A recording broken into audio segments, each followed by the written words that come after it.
Selanjutnya, bab 20, pengorbanan dalam menciptakan kebiasaan baik. Kebiasaan menciptakan landasan untuk penguasaan sesuatu. Dalam catur, baru setelah langkah-langkah dasar bidak-bidak catur menjadi otomatis, seorang pemain dapat berfokus pada permainan di tingkat berikutnya. Tiap keping informasi yang tersimpan dalam ingatan membuka ruang mental untuk pemikiran yang lebih sulit. Ini berlaku untuk proyek apapun. Ketika sangat mengetahui gerakan-gerakan yang sederhana, sehingga dapat melakukannya tanpa berpikir, Anda bebas untuk memberi perhatian pada bagian-bagian di tingkat yang lebih tinggi. Dengan cara ini, kebiasaan menjadi tulang punggung dalam proses peraihan kesempurnaan. Kendati demikian, manfaat yang kita peroleh dari kebiasaan bukan tanpa pengorbanan. Pada awalnya, tiap perulangan mengembangkan kefasihan, kecepatan, dan keterampilan. Namun setelah itu, ketika kebiasaan menjadi otomatis, Anda menjadi kurang peka terhadap umpan balik. Anda terjerumus ke dalam perulangan tanpa berpikir. Kita jadi lebih mudah membiarkan kesalahan terjadi. Ketika mampu menghasilkan yang cukup baik, secara autopilot, Anda berhenti berpikir tentang cara melakukannya secara lebih baik. Sisi positif kebiasaan adalah kita dapat melakukan sesuatu tanpa berpikir. Sisi negatif kebiasaan adalah Anda menjadi terbiasa melakukan sesuatu dengan cara tertentu dan berhenti memperhatikan kesalahan-kesalahan kecil. Anda beranggapan terus menjadi lebih baik karena makin berpengalaman.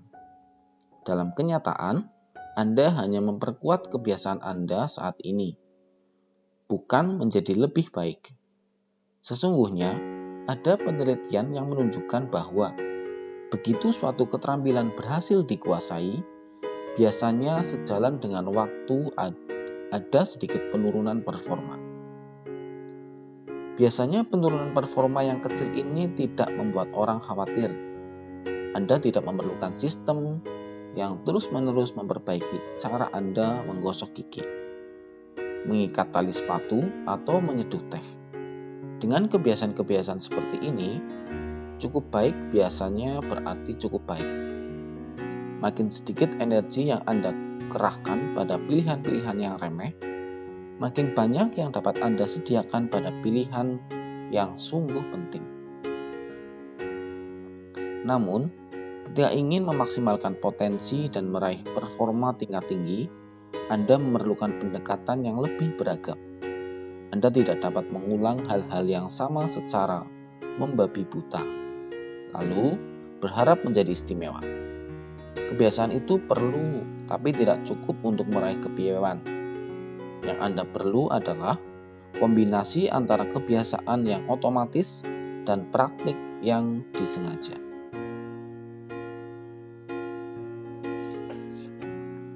Untuk menjadi hebat, keterampilan tertentu memang perlu menjadi otomatis.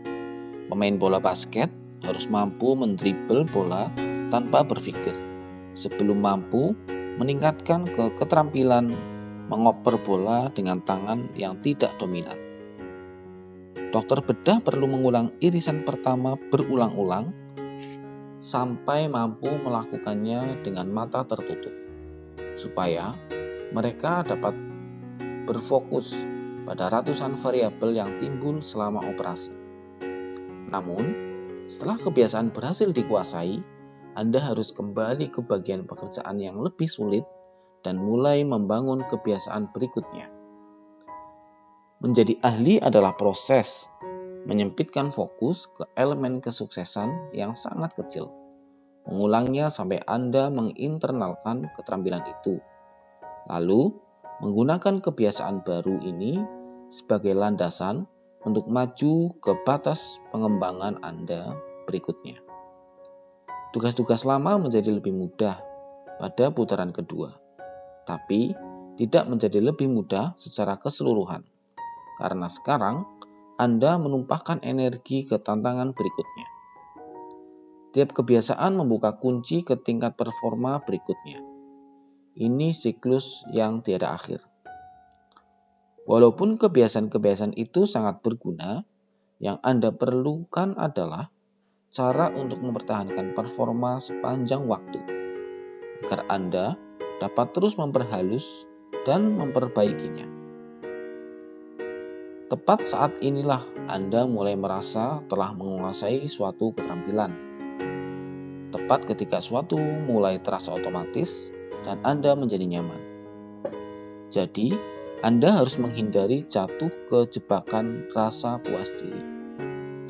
Bagaimana solusinya? Buat sistem atau refleksi dan peninjauan ulang. Subbab, cara meninjau ulang kebiasaan dan membuat penyesuaian. Pada tahun 1986, Los Angeles Lakers memiliki salah satu tim bola basket paling berbakat yang pernah terbentuk. Tapi, mereka jarang dikenang karena hal itu. Tim itu mulai musim kompetisi NBA tahun 1985 sampai 1986 dengan rekor 29-5 yang menakjubkan. Atau 29 kali menang dan 5 kali kalah.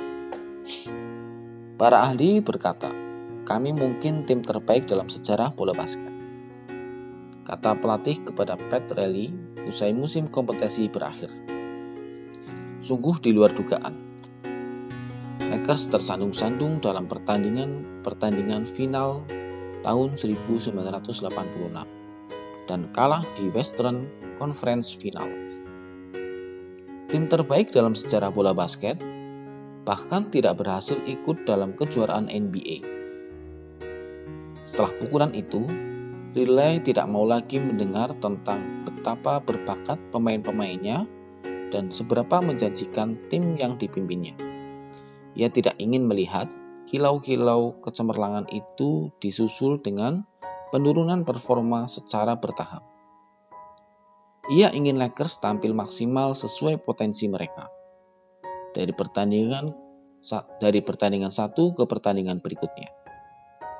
Pada musim panas tahun 1986, ia menciptakan rencana kerja yang akan ia kerjakan.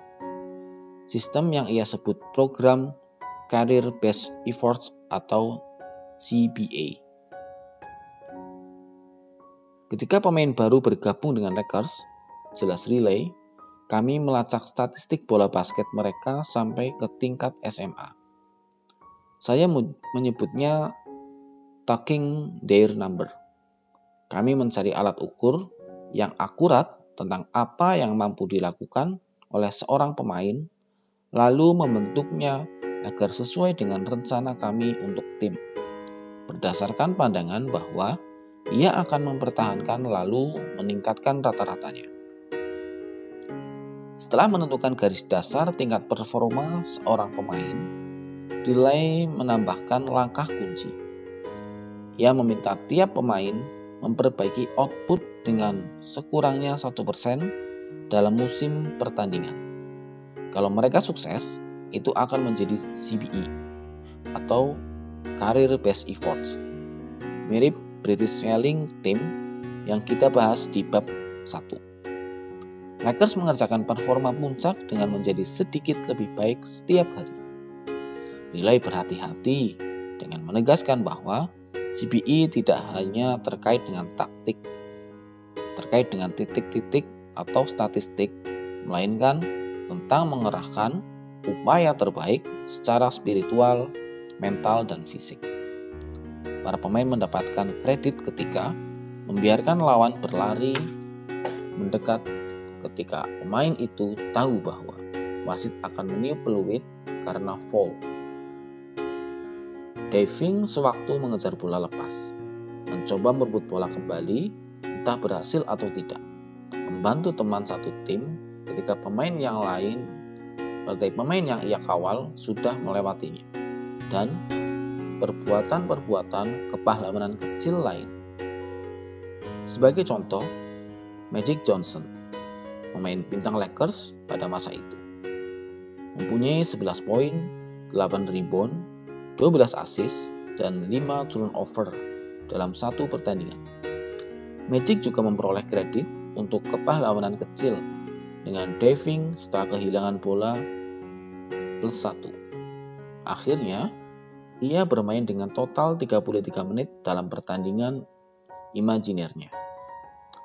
Angka-angka positif 11 plus 8 plus 12 plus 2 plus 1 ditotal menjadi 34. Kemudian kami menguranginya dengan 5 turnover.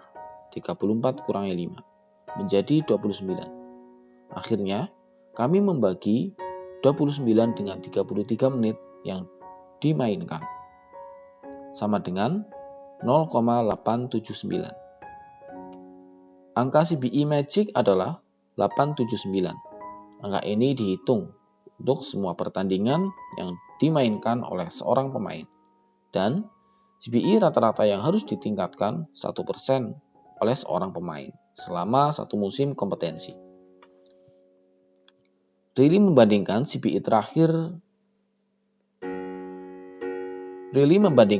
terkini tiap pemain dengan tidak hanya performa yang sudah berlalu, tapi juga CBE pemain lain dalam liga. Sebagaimana kata Riley, kami memperingatkan anggota tim bersama lawan di liga yang bermain di posisi sama dan memiliki defensi peran yang hampir sama. Penulis artikel olahraga J.K. McMullan mengatakan, Riley mengumumkan atlet terbaik dalam liga dengan cetak tebal di papan pengumuman tiap minggu dan mengukur mereka terhadap pemain-pemain yang setara di kelas yang sama. Pemain yang solid dan andal umumnya memperoleh skor 600-an, sedangkan pemain elit memperoleh skor sekurangnya 800. Magic Johnson yang menghasilkan 138 triple-double selama karirnya sering mendapat nilai lebih dari 1000. The Lakers juga menekankan kemajuan tahun demi tahun dengan membuat pembanding historis atau data CBE. Kata Riley, kami membandingkan November 1986 dengan November 1985, lalu menunjukkan kepada pemain apakah mereka menjadi lebih baik atau lebih buruk pada poin yang sama dalam musim kompetensi sebelumnya. Kemudian kami menunjukkan angka performa masing-masing untuk Desember 1986 yang dibandingkan dengan hasil November. Lakers menerapkan CBE pada Oktober 1986. 8 bulan kemudian, mereka menjadi juara NBA. Tahun berikutnya, Pat Riley mengantar timnya ke gelar juara berikutnya dengan menjadikan Lakers tim pertama dalam 20 tahun yang memenangi kejuaraan NBA berturut-turut. Setelah itu, berkata, mempertahankan upaya adalah hal terpenting untuk proyek apapun. Cara meraih kesuksesan adalah dengan belajar melakukan sesuatu dengan benar, lalu melakukannya dengan cara yang sama setiap kali. Program CBE adalah contoh untuk kekuatan refleksi dan peninjauan ulang. Pemain-pemain Lakers memang berbakat.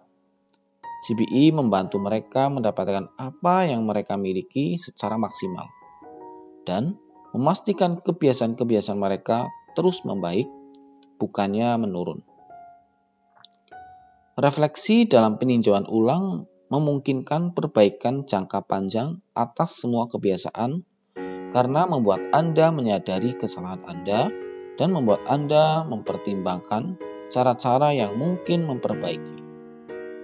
Tanpa refleksi, kita bisa mencari-cari alasan, membuat rasionalisasi, dan berbohong pada diri sendiri.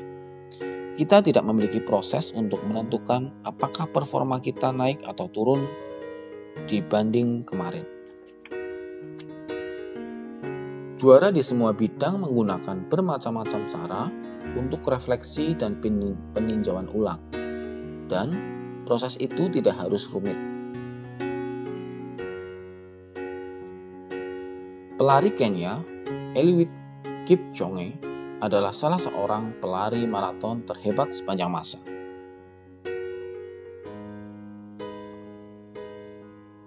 Dan peraih medali emas Olimpiade. Ia masih membuat catatan atas setiap latihan yang ia baca lagi setelahnya, untuk mencari bagian-bagian yang dapat ia sempurnakan. Begitu pula perenang medali emas Katei Ledecky mencatat kebugaran pada skala 1-10 dan menyertakan catatan tentang apa yang ia makan serta beberapa baik ia tidur. Ia juga menyimpan catatan waktu yang dibuat oleh perenang-perenang lain. Pada tiap akhir pekan, pelatihnya ikut membaca catatannya dan menambahkan saran. Ternyata tidak hanya atlet. Ketika pelawak Chris Rock menyiapkan materi baru, ia tampil dulu di klub-klub kecil sebanyak belasan kali dan menguji ratusan lawakannya. Ia membawa catatan ke panggung dan mencatat bagian mana yang berhasil dan bagian mana perlu diperbaiki. Beberapa baris lawakan yang betul-betul sukses dan bertahan akan membentuk tulang punggung pertunjukan berikutnya. Saya kenal eksekutif dan investor yang mempunyai jurnal keputusan atau decision journal, tempat ia mencatat keputusan-keputusan penting yang dibuatnya tiap minggu. Mengapa ia membuatnya dan hasil apa yang diharapkannya. Ia meninjau ulang pilihan-pilihan pada akhir tiap bulan atau tahun untuk melihat di mana ia melakukan kesalahan. Perbaikan tidak hanya tentang membentuk kebiasaan, tapi juga tentang menyempurnakannya. Refleksi dan peninjauan ulang menjamin Anda mengarahkan waktu pada hal-hal yang benar dan membuat koreksi arah setiap kali diperlukan. Seperti Pat Riley, mengoreksi usaha pemain-pemainnya setiap malam. Anda tidak ingin mempertahankan suatu kebiasaan kalau kebiasaan itu tidak efektif. Secara pribadi, saya menerapkan 2 cara pokok untuk refleksi dan peninjauan ulang. Tiap Desember, saya membuat ulasan tahunan atau annual review untuk mencermati kiprah saya selama setahun yang baru berlalu. Saya menilai kebiasaan-kebiasaan saya selama tahun itu dengan menghitung berapa banyak artikel yang saya terbitkan, berapa banyak olahraga yang saya kerjakan, berapa banyak tempat baru yang saya kunjungi, dan sebagainya. Kemudian, saya merenungkan kemajuan atau kemunduran saya dengan menjawab 3 pertanyaan berikut. Pertama, apa yang berjalan dengan baik tahun ini? Kedua, apa yang tidak berjalan dengan begitu baik tahun ini? Dan ketiga, apa yang saya pelajari dari hal itu? 6 bulan kemudian, ketika musim panas tiba, saya membuat apa yang disebut laporan integritas atau integrity report. Seperti semua orang lain, saya melakukan banyak kesalahan. Laporan integritas membantu saya menyadari di mana saya salah dan memotivasi saya untuk kembali ke jalur semula. Saya menggunakannya sebagai kesempatan untuk menghayati kembali nilai-nilai pokok saya serta mempertimbangkan apakah saya sudah hidup dengan cara yang sesuai. Inilah saatnya saya merenungkan identitas saya dan bagaimana saya dapat berusaha menjadi tipe orang yang saya inginkan. Laporan integritas tahunan saya menjawab 3 pertanyaan berikut. Pertama, apa nilai-nilai pokok yang menggerakkan hidup dan kerja saya? Kedua, bagaimana saya hidup dan bekerja dengan integritas sekarang ini? Dan ketiga, bagaimana saya dapat menetapkan standar lebih tinggi pada masa mendatang. Kedua laporan ini tidak memakan waktu lama, hanya beberapa jam setiap tahun. Tapi merupakan saat-saat yang sangat penting dalam rangka penyempurnaan. Laporan-laporan ini mencegah penurunan terhadap yang terjadi ketika perhatian saya berkurang. Laporan-laporan ini menjadi pengingat tahunan untuk meninjau kembali identitas yang saya dambakan dan mempertimbangkan bagaimana kebiasaan-kebiasaan saya membantu saya menjadi sosok orang yang saya inginkan. Laporan-laporan itu menunjukkan kapan saya harus mengupgrade kebiasaan-kebiasaan saya dan mengambil tantangan baru, serta kapan saya harus berjuang keras lagi, serta berfokus pada hal mendasar. Refleksi juga memberikan kita perspektif yang benar. Kebiasaan sehari-hari berperan besar karena strukturnya yang kompleks. Tapi, terlalu mencemaskan pilihan sehari-hari itu seperti melihat diri dalam cermin pada jarak yang terlalu dekat. Anda dapat melihat setiap cacat dan melupakan gambaran yang lebih besar. Umpan balik bisa terlalu banyak. Sebaliknya, tidak pernah meninjau ulang kebiasaan sama seperti tidak pernah bercermin. Anda bisa tidak menyadari kesalahan-kesalahan yang mudah diperbaiki.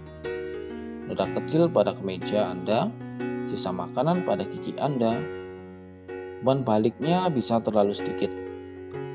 Refleksi dan peninjauan ulang secara berkala itu seperti bercermin pada jarak mengobrol yang normal.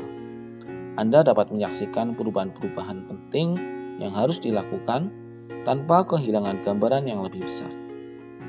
Yang diinginkan adalah memandang sebuah gunung secara keseluruhan, bukan terobsesi pada tiap puncak dan lembahnya. Akhirnya, refleksi dan peninjauan ulang menawarkan waktu yang ideal untuk melihat kembali aspek-aspek paling penting dalam perubahan perilaku, identitas. Subbab, cara membongkar keyakinan yang menghambat. Pada awalnya, mengulang kebiasaan itu penting untuk membangun bukti tentang identitas yang Anda kehendaki. Bagaimanapun, ketika Anda sudah mengenakan identitas baru itu, keyakinan-keyakinan yang sama dapat menghambat Anda dalam perjalanan ke tingkat pertumbuhan berikutnya.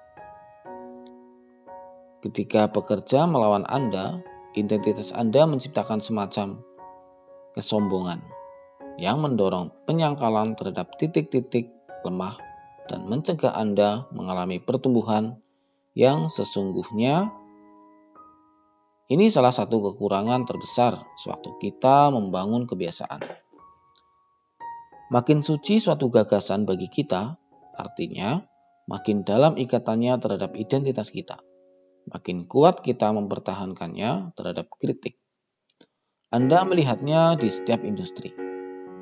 Guru yang mengabaikan metode-metode mengajar yang inovatif dan bertahan pada program pengajaran yang sudah lama ia kuasai, manajer veteran yang bertekad bekerja sesuai caranya, dokter bedah yang tidak menghiraukan gagasan mitranya yang lebih muda.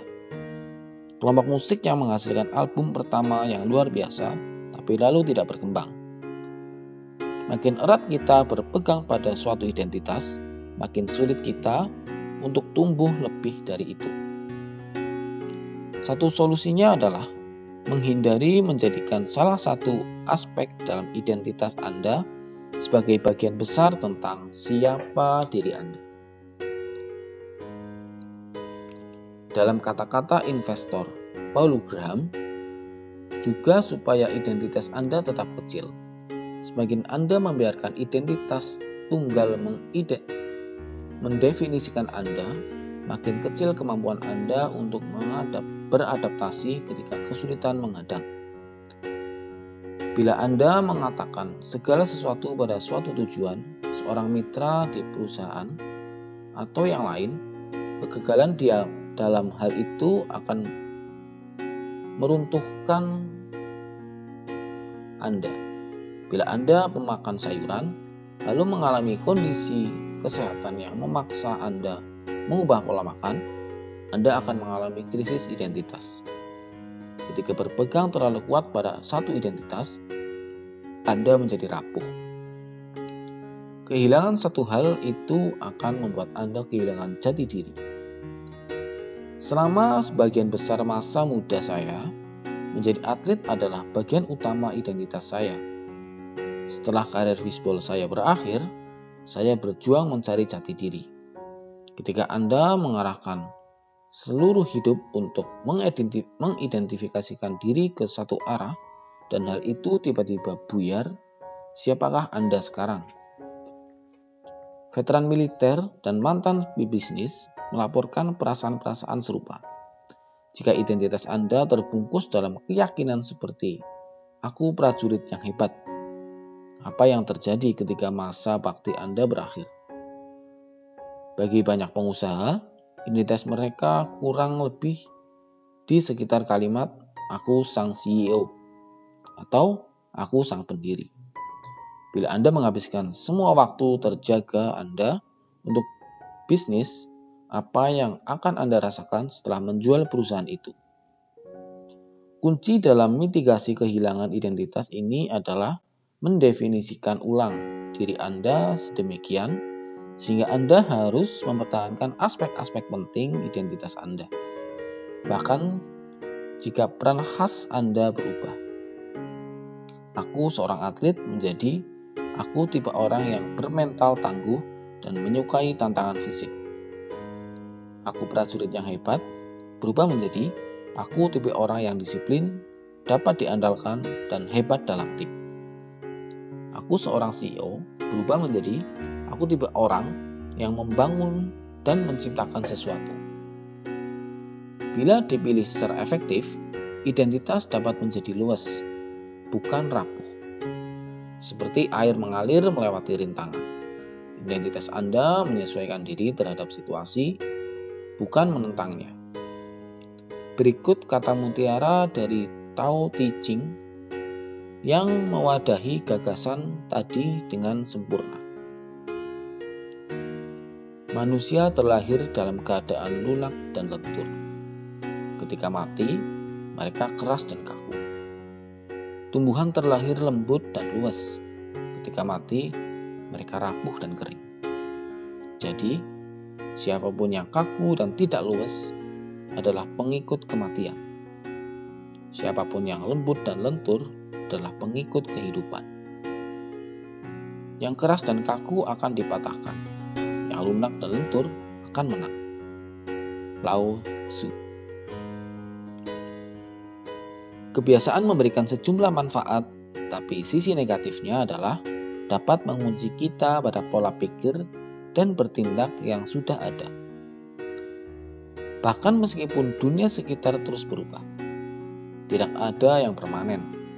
Hidup senantiasa berubah.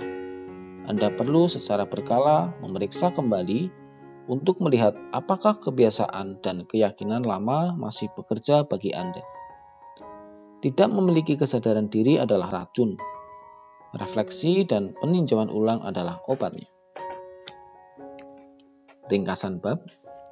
Pertama, sisi positif kebiasaan adalah kita dapat melakukan sesuatu tanpa berpikir.